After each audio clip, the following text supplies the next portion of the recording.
Hi guys, welcome to another video from Overbite Gaming, and today we're going to be talking about WWE 2K25. Yes, they seem to be doing these as they come out, don't I? I'm stupid. This is probably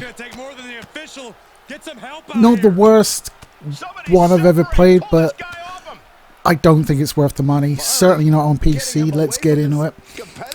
So basically, the improvements from last year are incredibly incremental. It's the same problem they always used to have until they took 2 years off to make one. They should do that every time, because there is not enough improvements made between games to justify a full price tag.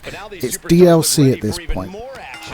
If you're on PC, you got super screwed over, or maybe you were actually saved, because you don't get the island. What is the island, you may ask? Well, it is an area where you can go and spend real money on VC to get stuff, and to pay to win. Doesn't that sound great?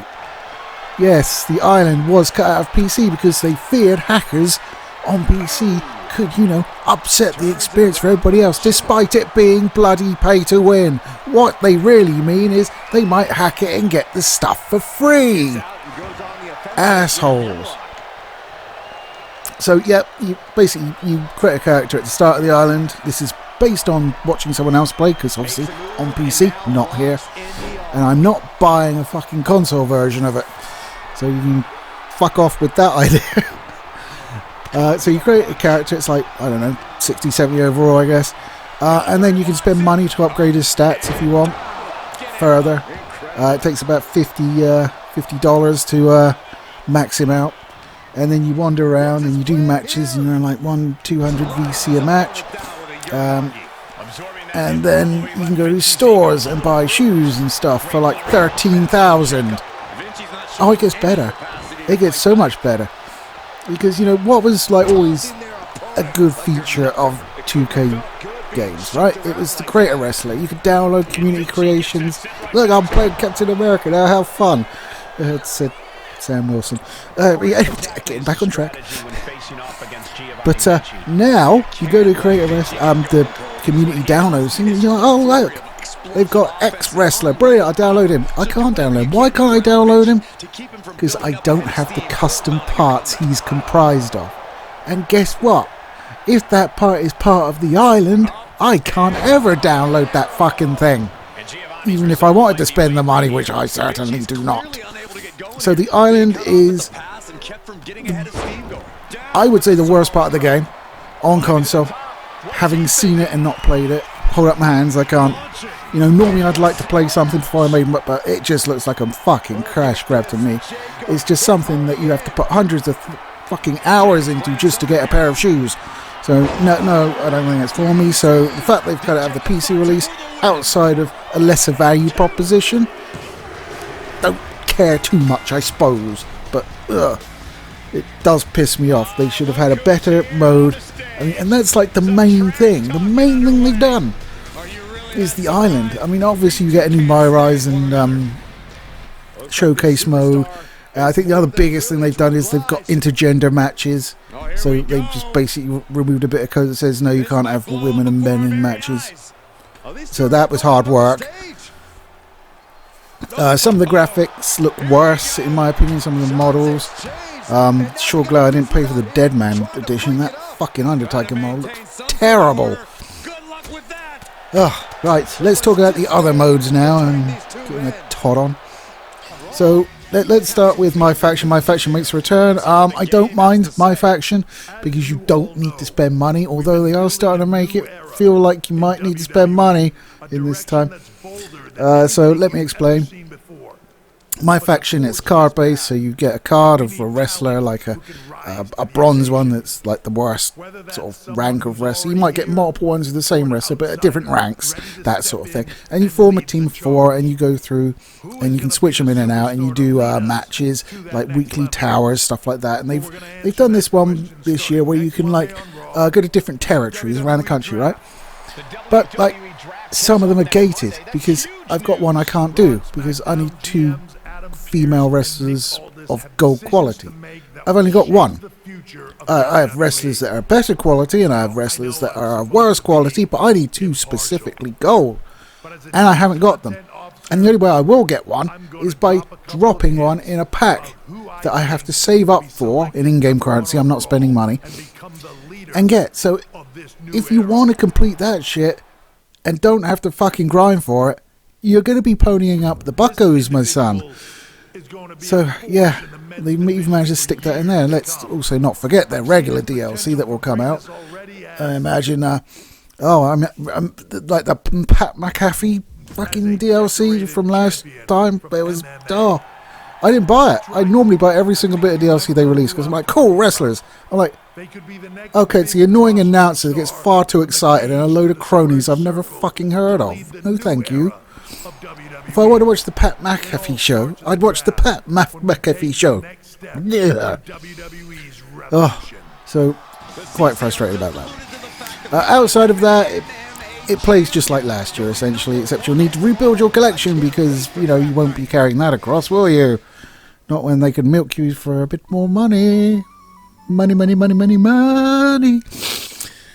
Yes, very, very mercenary this year. Okay, let's move on to the modes that aren't really influenced by money, unless I can think of a reason why they would be. Start with the showcase mode. It's all about the bloodline.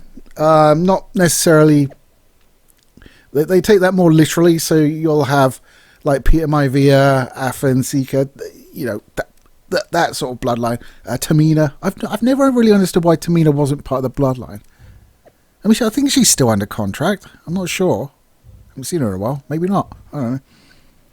Just seems weird that she wouldn't be in, like, the bloodline, especially when she came in with the Usos. It's fucking weird. Never mind. Moving on. So you do a series of matches that have video segments ahead of them, and will, as you you have a set of objectives per match to finish.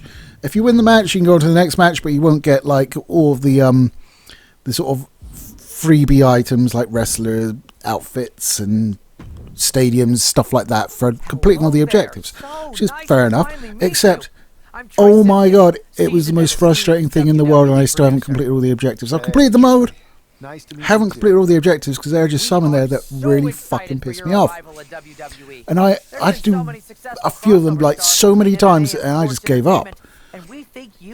Because there's a table match, right? Brilliant. Okay, Afa and Sika, fine. I'll be the Wild Samoans, or the head shrinkers, where they're is it the Islanders? Maybe the Islanders. There's so many fucking Samoan tag teams, I could get confused. Anyway, so Afa and Sika. So it's just a table match, that's brilliant. Okay, I'm doing my objectives. And look over the other side of the ring, and I think it was Sika, he had his opponent on the outside. I'm like, oh, that's fine. I think it was the Dudley Boys, actually. Not sure when they wrestled, but apparently just for shits and giggles. And he's got one of the Dudley Boys on the outside, and he knocks him off the thing, and I'm like, okay.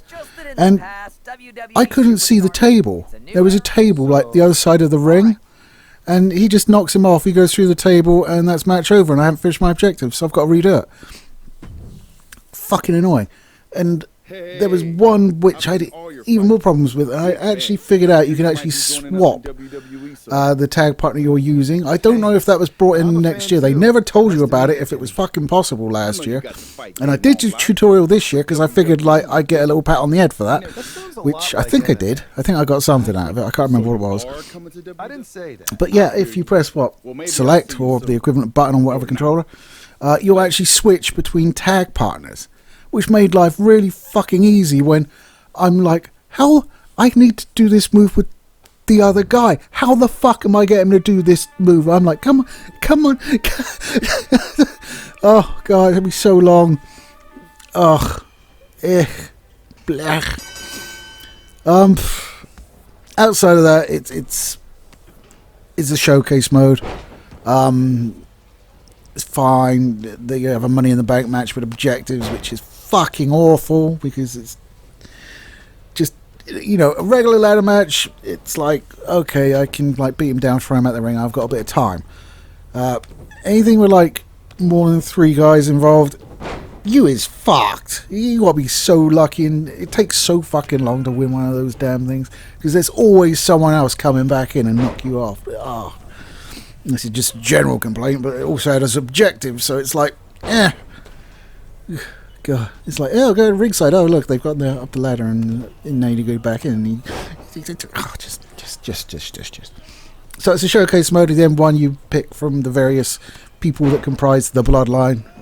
I'm using quotes because it's not the bloodline. It's like all of the bloodline, and the new bloodline, and the actual, squishy bloodline. That's whatever. You pick someone to crown as tribal chief. You do that, and fine, okay, done. My Rise this year, not the best, not the worst. There's only one storyline. They've amalgamated the male and female storyline. You do get to pick whether you want to be male or female at the start, and then after a little while, you have to create a character of the opposite sex, who will then, you will switch between back and forth. I've seen some people say, "Oh, you played the male character 30% of the time. I wanted to be a male character, but I'm having to play with a female." No, that's not the case. And most of the time, you have the choice of whether you go to Raw or SmackDown, and there's a superstar associated with each. So you can actually pick. There are times where you have to tag with them, and fuck, I don't care. There is a betrayal involved, so there you go. And then you can pick which one you want to sort of go through the rest of it, the story with. So whether the bad Nick or the good Nick, you could say. It's not bad. I made a really fucking ugly wrestler. I think you can see him. One nice thing is they do have New Game Plus, so they have these things called live events, which is basically just a way of doing matches and unlocking a few extras and getting extra points to put into your superstar to make him better. So, okay, whatever. I did a few. Wasn't really interested in carrying on. So it's nice that you get the New Game Plus, so you can like build up your character and then like take him out of the mode. So that's good. I really like the fact that most of the stuff is voice acted nowadays, so you actually get the superstars and not just text box anymore. So that's pretty cool. There are still some, for some reason, I don't know. And when you do, I'll come on to that actually. Well, I'll come on to that. But yeah, the story's fine. There's only one of them, as I say. But it's fine for what it is. It does involve quite a lot of CM Punk, so if you're a CM Punk fan, I guess that's a good thing. But yeah, okay, show My Rise, blah, whatever. And then you've got Universe mode as well as my GM mode. I hate my GM mode. I never fucking play it. I don't really want to be a businessman. I want to be a wrestler. So Universe mode, Superstar mode in that's what I do. And yeah, it's fine. It's about the same as last year again. I mean, it's basically just an updated roster. Oh, one of the things they have brought back is chain wrestling, but it gets annoying because you both start off with like a chain link icon that gradually drains over your health bar, and then if it's not drained and you grapple, you'll immediately start chain wrestling. And I'm just like, I just want a fucking powerbomb. We go away. And you do that by, and once you're in, you select whether you want to switch position or wrench or hit or escape, and it's got like bars showing how easy or hard it is in that position.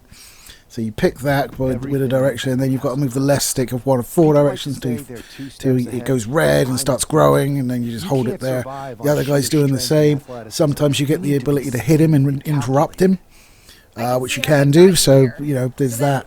But just to be like, not to be able to grapple if I don't want to chain wrestle for the first 30 seconds of the match is a bit stupid.